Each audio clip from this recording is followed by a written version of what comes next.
পূর্বে দেখেছেন 9 inch grinder function, এখন 10 ইঞ্চি গ্রাইন্ডার ফাংশন করা হয়েছে।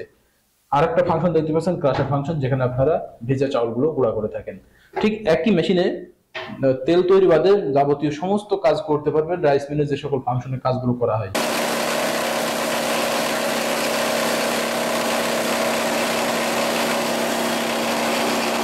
আসসালামু আলাইকুম সুপ্রিয় দর্শক, ধারাবাহিক পর্যায়ক্রমে চলে এসেছি আবারও আপনাদের জন্য 3 ফাংশনের ম্যাজিক মেশিন নিয়ে। আপনারা স্ক্রিনে লক্ষ্যগুলো দেখতে পাচ্ছেন, যেটা 3 ফাংশনের ম্যাজিক মেশিন, যেটা দর্শন ইঞ্জিনিয়ারিং প্রতিনিয়ত আপনাদের দিয়ে থাকছেন আপডেট ভার্সনের। আপনারা এখানে ধান থেকে চাল তৈরি করতে পারবেন। এখানে অ্যাডজাস্ট করা হয়েছে 10 ইঞ্চি গ্রাইন্ডার। আপনারা দেখতে পাচ্ছেন পূর্বে দেখেছেন 9 ইঞ্চি গ্রাইন্ডার ফাংশন, এখন 10 ইঞ্চি গ্রাইন্ডার ফাংশন করা হয়েছে। আর একটা ফাংশন দেখতে পাচ্ছেন ক্রাশার ফাংশন, যেখানে আপনারা ভেজা চাউলগুলো গুঁড়া করে থাকেন। ঠিক একই মেশিনে তেল তৈরি বাদে যাবতীয় সমস্ত কাজ করতে পারবেন রাইস মিলে যে সকল ফাংশনের কাজগুলো করা হয়। আর এই সমস্ত কাজগুলো কিন্তু হবে আপনার বাসাবাড়ির 220 লাইনে বৈদ্যুতিক মিটারে।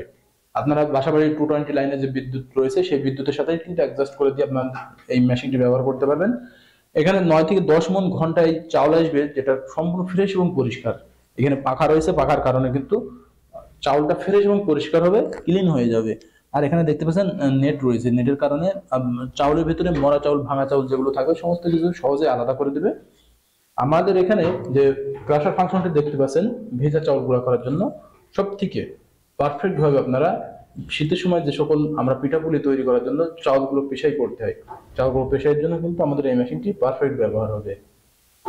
এছাড়াও রয়েছে গ্রাইন্ডার মেশিন, যেটা 10 ইঞ্চি গ্রাইন্ডার। আপনারা দেখতে পাচ্ছেন যে 10 ইঞ্চি গ্রাইন্ডারটা কিন্তু আপনারা আপনাদের হাতের নিয়ন্ত্রণে যে কোনো দ্রব্যগুলো গুঁড়া করতে পারবেন।